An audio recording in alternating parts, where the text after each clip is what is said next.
Seja bem-vindo à série Vida Transformada, Liderança para o Discipulado. Tema de hoje, a raiz de todos os males. Nesse momento nós vamos discutir um assunto que eu acho bastante delicado. Muitas pessoas têm dificuldades de tratar com a sua vida financeira. E às vezes o dinheiro tem se transformado, não numa bênção, mas muitas vezes na vida de algumas pessoas, uma maldição. Algum tempo atrás eu fui convidado por um empresário para fazer uma visita a ele. Nunca tinha visto ele na vida. E quando eu cheguei na sua empresa, ele me mostrou a sua empresa, uma empresa bonita, bem organizada, bons funcionários. Mas a empresa estava passando por um momento muito delicado financeiramente. E ele gostaria que eu pudesse estar orando com ele e com seus funcionários. Depois de orar com seus funcionários, conversar um pouquinho com eles, então ele me recebeu no seu escritório. E quando eu cheguei na sua sala e começamos a conversar de uma forma mais particular, ele foi contando como foi a trajetória da sua empresa, como ele construiu, como ele reconstruiu, como ele tem acompanhado o processo e tudo mais, e as condições em que a empresa realmente se encontrava naquele momento. Depois de mais ou menos uns 20 ou 30 minutos dele falar, então houve um breve intervalo e eu então fiz uma pergunta a ele. Eu disse assim, amigo, é, essa, esse livro que está aqui em cima da sua mesa é a Bíblia? E ele disse, sim, é a Bíblia. Eu disse, você poderia pegar sua Bíblia, uma Bíblia bem novinha? E ele disse, sim, poderia. Agora outra pergunta, essa jovem senhora que está aqui do lado de fora é sua esposa? E ele disse assim, sim, é minha esposa. E eu perguntei assim a ele, se você tivesse que fazer uma opção entre ficar com a sua empresa e ficar com a sua esposa, com quem você ficaria? E ele disse, sim, eu ficaria com a minha esposa. Ah, muito bem. Agora eu gostaria que você abrisse a sua Bíblia e me mostrasse na Bíblia para onde você vai. E fiz um silêncio. Ele pegou a Bíblia, ele abriu a Bíblia, começou a olhar, folhear a Bíblia, olhou para mim e disse assim, Lucas, eu não sei. E eu perguntei a ele assim, você sabe construir empresa, você sabe reconstruir empresa, você sabe administrar empresa e você não sabe para onde você vai? Você não sabe para onde sua esposa vai? Você não sabe para onde seus filhos vão? Mais uma pergunta. Se você vendesse sua empresa como ela está hoje, do jeito que ela está, e vendesse os bens que você possui hoje, o recurso que você ganharia, que sobraria pagando todas as dívidas e contas, daria condições de você continuar vivendo até o final da sua vida com tranquilidade? E ele me disse, sim, se eu vendesse tudo, eu teria condições com o que sobrasse de viver com tranquilidade o resto da minha vida. Então eu disse a ele, amigo, é importante que você redirecione a rota da sua vida. Sabe, queridos, muitas vezes nós estamos tão preocupados com o dinheiro que às vezes estamos perdendo o senso das coisas. O dinheiro não é uma coisa ruim. O dinheiro é uma coisa boa. Porém, o amor ao dinheiro é ruim. Paulo, falando sobre esse assunto lá em 1 Timóteo, capítulo 6, verso 10, ele diz assim: porque o amor do dinheiro é a raiz de todos os males. E alguns nessa cobiça se desviaram da fé e a si mesmos se atormentaram com muitas dores. Aqui não está dizendo que o dinheiro é ruim. Aqui não está dizendo que nós não devamos trabalhar, formarmos um capital, termos uma economia, termos bens. Não está falando isso. Aqui está dizendo que o negativo é quando nós passamos a amar o dinheiro. O dinheiro é um instrumento nas nossas mãos e não nós um instrumento nas mãos do dinheiro. Então a raiz de todos os males não é o dinheiro, mas o amor ao dinheiro. Nós temos muitas dúvidas no nosso coração. Nós crescemos num mundo de muitas incertezas. As pessoas nascem e não sabem como vai ser o dia de amanhã. E aí nós ficamos muito angustiados com isso. E quando Deus nos chama para fazermos a sua obra, nós ficamos com medo e receosos da possibilidade de não dar certo. Como aquele indivíduo que estava navegando sobre um rio, atravessando um rio com uma canoa, e ali o remo, e de um lado ele dava uma remada e dizia assim, que o Senhor me abençoe. E do outro lado ele remava com o remo e dizia assim: mas que o inimigo não me atrapalhe, que o Senhor me abençoe, mas que o inimigo não me atrapalhe. A confiança plena é muito difícil para nós. É muito difícil confiarmos em Deus plenamente. Entregar a vida a Deus é uma coisa muito complicada para a gente que tende a ter uma vida racional. Por isso é importante estudar um pouquinho sobre a grandeza do universo e também sobre o micro, né? Uma célula, por exemplo, para nós vermos que nós não temos controle de nada. Nós não conseguimos controlar nada, nem sabemos se amanhã vamos acordar. Então nós precisamos ter fé. Por isso que a Bíblia nos fala que nós devemos ter fé. E esse é o tema da próxima aula. Por favor, não falte a próxima aula ou não deixe de assistir a próxima aula. Muito bem, nós estamos tratando um pouquinho na vida de Pedro, né? E eu gostaria de ler um pouquinho no contexto de Lucas agora. Ontem, na aula passada, nós estudamos um pouquinho dentro do contexto de Mateus, no capítulo 4, o chamado de Pedro, né, e os discípulos ali. E agora Lucas vai novamente reenfatizar esse chamado ao ministério, só que com alguns detalhes a mais aqui nesse momento, tá bom? Vamos ler o texto? Está em Lucas, capítulo 5, versos 1 em diante. Diz assim: Aconteceu que ao apertá-lo a multidão para ouvir a palavra de Deus, estava ele junto ao lago de Genezaré. É o mesmo mar da Galileia. Tudo é a mesma coisa. Lago de Genezaré e Mar da Galileia é a mesma coisa. Então, a cena se repete no mesmo local de onde Jesus já havia chamado os discípulos, só que agora num contexto um pouquinho diferente. E viu dois barcos junto à praia, viu dois barcos junto à praia do lago. Mas os pescadores, havendo desembarcado, lavavam as redes. Entrando em um dos barcos, que era o de Simão, ou seja, de Pedro, pediu-lhe que o afastasse um pouco da praia. E assentando-se, ensinava do barco as multidões. Quando acabou de falar, disse a Simão: Faze-o ao largo e lançai as vossas redes para o mar, para pescar. Respondeu-lhe Simão: Mestre, havendo trabalhado toda a noite, nada apanhamos, mas sobre a tua palavra lançarei as redes. Isto fazendo, apanharam grande quantidade de peixes. E rompiam-se-lhes as redes. Então fizeram sinais aos companheiros do outro barco para que se fossem ajudá-los. E foram e encheram ambos os barcos ao ponto de quase irem a pique. Vendo isto, Simão Pedro prostrou-se aos pés de Jesus, dizendo: Senhor, retira-te de mim, porque sou pecador. Pois, à vista da pesca que fizeram, a admiração se apoderou dele e de todos os seus companheiros, bem como de Tiago e João, filhos de Zebedeu, que eram seus sócios. Disse Jesus a Simão: Não temas, doravante serás pescador de homens. E arrastando eles os barcos sobre a praia, deixando tudo, o seguiram. Aqui nós encontramos novamente o chamado de Deus para o discipulado, para o ministério de Pedro e dos apóstolos. Só que a cena é um pouco diferente aqui. Pedro era uma pessoa muito temperamental. Existem pessoas que são mais calmas, são mais tranquilas, elas encaram a vida com mais tranquilidade. Mas pessoas com o temperamento de Pedro são muito difíceis, elas mudam a cada instante. É difícil para uma pessoa com o temperamento de Pedro ter uma confiança plena.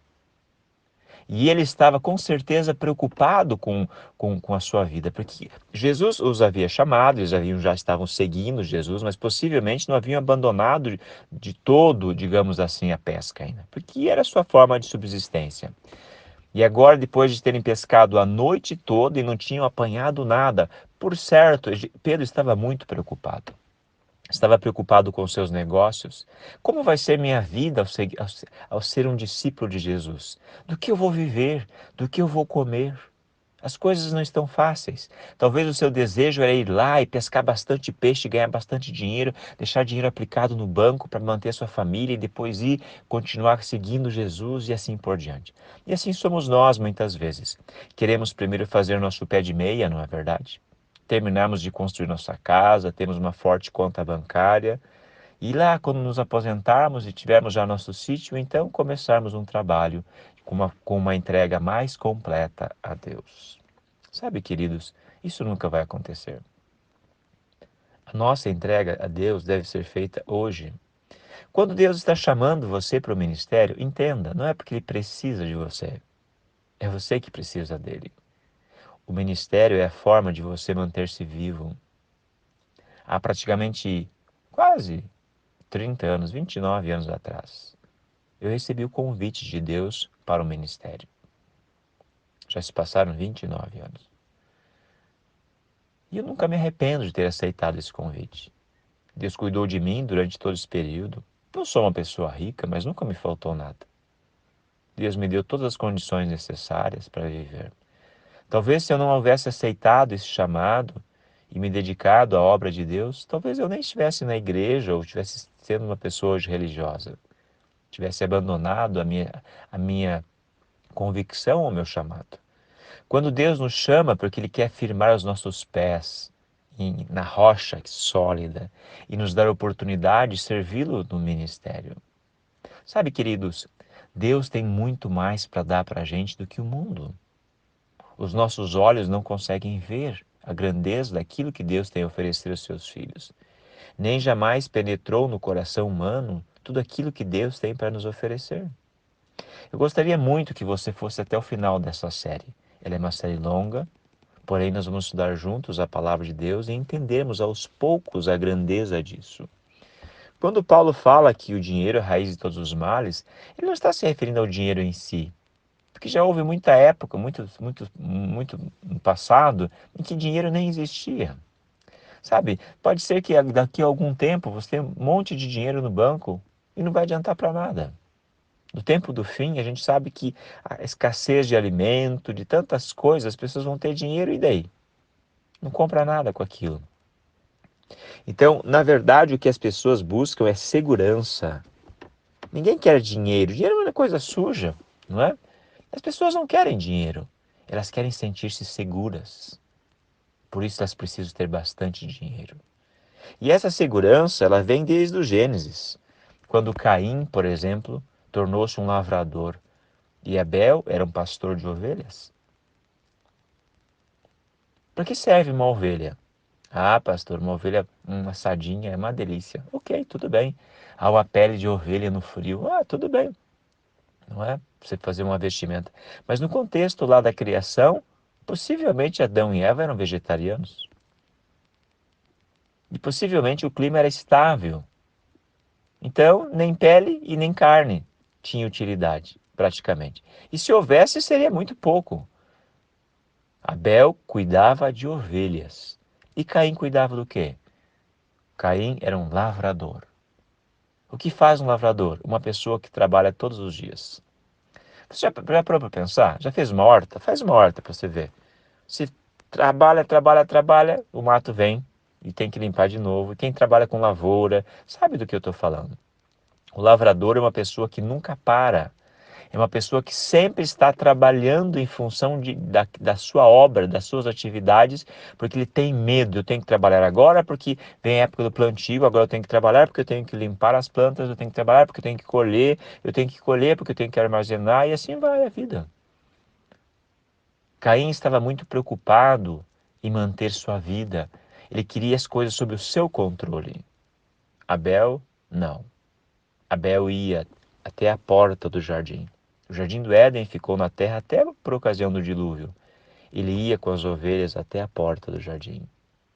E ali, na porta do jardim do Éden, que eles não podiam entrar, ele oferecia o sacrifício do animal, o sacrifício do cordeiro. Abel estava preocupado em entrar no jardim um dia. Abel estava preocupado em ter sua vida eterna. Abel queria as coisas de Deus, as coisas lá do alto, enquanto Caim estava preocupado com as coisas aqui da terra. Eu não estou dizendo que nós não devamos nos preocupar com as coisas da terra. Porém, as do alto devem ocupar primeiro lugar. E é isso que vai acontecer agora na vida de Pedro.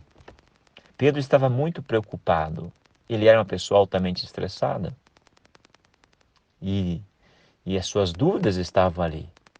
O mestre estava ali. Que vergonha, pesquei a noite inteira, não peguei nada. Mas agora Jesus diz, entra no barco, Pedro. Te afasta um pouquinho. Pedro havia pescado lá no centro, nos pontos mais chaves de pesca e tal, não pegou nada. Pedro conhecia aquele mar da Galiléia com a palma da sua mão. Porém, agora Jesus diz, vai ali, ali pertinho. E ao ir ali pertinho, lança sua rede aí, ó. Aí mesmo você está. Mas, Senhor, eu vou lançar porque você está pedindo. E agora, quando ele lança, as redes se enchem. Sabe, para mim estar gravando esse vídeo agora aqui, eu tive que fazer um caminho no escuro. Eu estou gravando, e esta aula especificamente estou gravando dentro do meu carro, por causa do barulho. Eu conversei com os meus líderes, meus anciãos, para separar pelo menos uma semana, para eu poder produzir alguns materiais para a igreja, não é? Enquanto o Brasil todo está parado, eu não consigo ficar parado, eu preciso fazer alguma coisa. E todos os dias eu estou gravando material para eles. E para vocês também que estão me ouvindo. E eu vim do sítio do meu sogro, onde eu estou agora, até o carro, no escuro. E é tão chato andar no escuro, não é? As coisas estão ali, mas a gente não consegue ver. Aí depois, para voltar, eu vou acender a lanterna. E quando eu acender a lanterna, as coisas vão ser bem visíveis. Sabe, queridos, os peixes estavam ali, mas os discípulos não conseguiam ver. Jesus estava ali e Jesus estava vendo. Então Jesus vê as coisas que nós não vemos. Ele quer apenas que a gente tenha confiança nele. Ele nunca disse que você vai ter riquezas, posses e poder. Não. Isso é o que Lúcifer ofereceu a Jesus e oferece a você. Se você prostrado me adorar, te dou tudo isso, porque tudo isso foi me entregue. Lá no livro de Lucas capítulo 4. Só você voltar uma página aí. Você vai ver a negociação de Lúcifer com Jesus, que é a mesma negociação que ele faz com a gente. Olha, você vai passar fome, você vai morrer de fome. Se Deus está contigo, tem que transformar essas pedras em pães. Jesus não precisa provar nada para ninguém. Deus não precisa provar nada para ninguém. Porque se não fosse ele, você não estaria vivo. Sabe, queridos, um dos personagens que eu amo também, é fora Pedro e vários outros, mas é Paulo. Paulo, ele, ele não tinha medo da morte. Ele dizia assim: morrer para mim é lucro. O viver para mim é Cristo e o morrer para mim é lucro. Eu sei que é muito difícil para a gente entender isso, mas a gente precisa amar mais Jesus.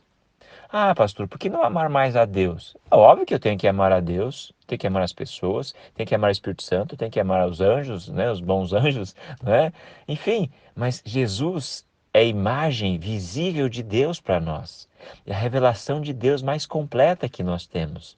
Quando gastamos tempo com Ele, Ele conforta o nosso coração, tira a angústia que está lá dentro, nos dá paz, esperança ao coração.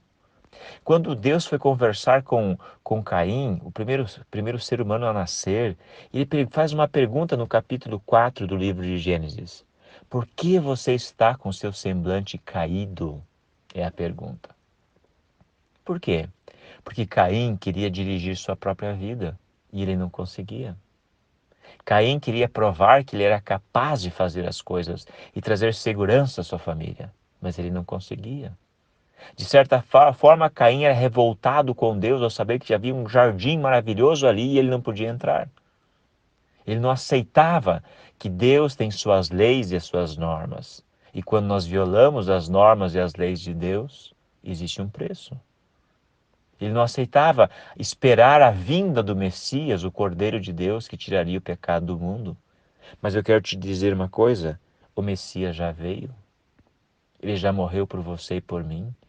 E o preço que ele pagou na cruz do Calvário é muito mais alto do que eu e você podemos pagar por qualquer coisa que seja. Então confie em Deus. Quando Pedro vê o milagre, ele se aproxima de Jesus e diz assim: Senhor, me perdoe. Te afasta de mim. O meu coração estava longe de ti. Eu estava angustiado com as minhas coisas. Estava preocupado em manter minha casa, minha família, sem saber como seria te servir, se daria certo ou não.